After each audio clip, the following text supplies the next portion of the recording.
waktu untuk tengok sunset. Dan hari ni kita tahu sunset kat mana? Kita akan tengok di Bukit Batu Putih. Dan Mara tak keseorangan hari ni Mara bersama dengan Alin. Hai Mara. Hello. Dengar kata Alin ni pendaki yang paling terkenal kat Gopeng ni. Dan pernah viral dulu. Satu duka dulu lah. Pilot saya Ipoh. Ni lagi orang dia. Jomlah kita naik atas sambil cerita-cerita. Okey, jom. Oh, tapi sebelum tu Mara lupa. Mara kena start benda ni dulu. Tahu tak apa ni? Okey, untuk kita kira step. Pandai? Jom. Okey. Berapa lama nak panjat naik sampai atas? Santai-santai dalam 30 minit sampai ke puncak. Santai-santai? Ya. Jadi Alin ni memang mendaki daripada kecil macam mana?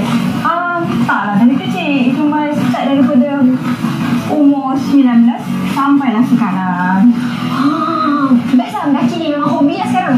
Hobi lah, tapi santai saja lah. Kalau yang hardcore tu, bukan lah.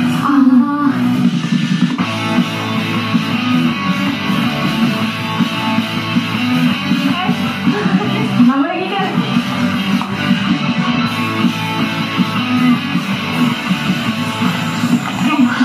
Sekarang ni kita ada dekat yang memacak tau. So ini ada pacak tu kira terms untuk orang hikers lah panggil. So Okay, let's go. Mara, hati-hati tau nanti ni. Jangan yang pegang je. Sebab takut lagi terpegang. okay. Alin, tempat ni apa jadi ni? Mungkin lah kan ada pengusaha dia nak buat sini area campsite atau tempat pelacuran apa-apa je lagi. Menarik campsite. Lepas tu view macam ni. Wih, mahal. Jadi, akhir kita sampai lah kan? Belum.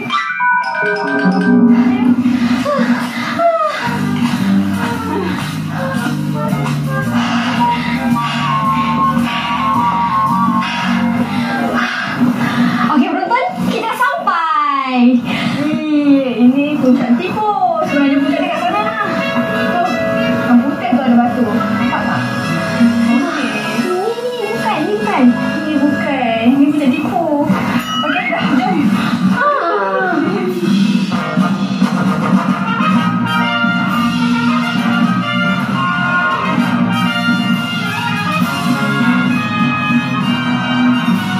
Okey, Mara. Ini kita tunggu-tunggukan pemandangan dekat atas Bukit Batu Putih yang paling mahal.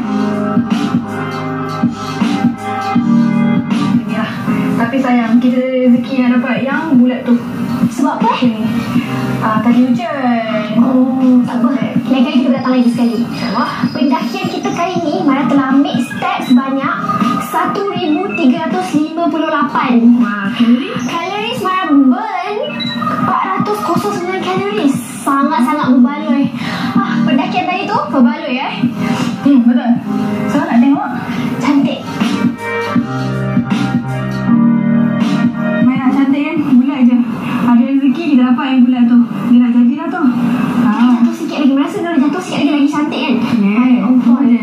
Tu dia nak turun dah. Dalam 3 minit kita dapat tengok turun. Jadi kalau kita nak tengok sunset yang paling cantik, sekarang ni paling cantik lah kan? 7.25. Okey, Mara ingat. Cantik. Boleh tengok satu Gopeng daripada sini. Betul? Tu, burung burung. Oh, tadi Mara tengok ikut teropong. Oh, dekat Garut.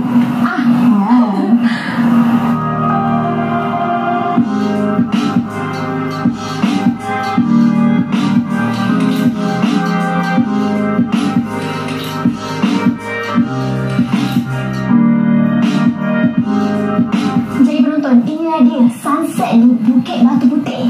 Tapi Mara tak habis lagi. Kita ada satu lagi sunset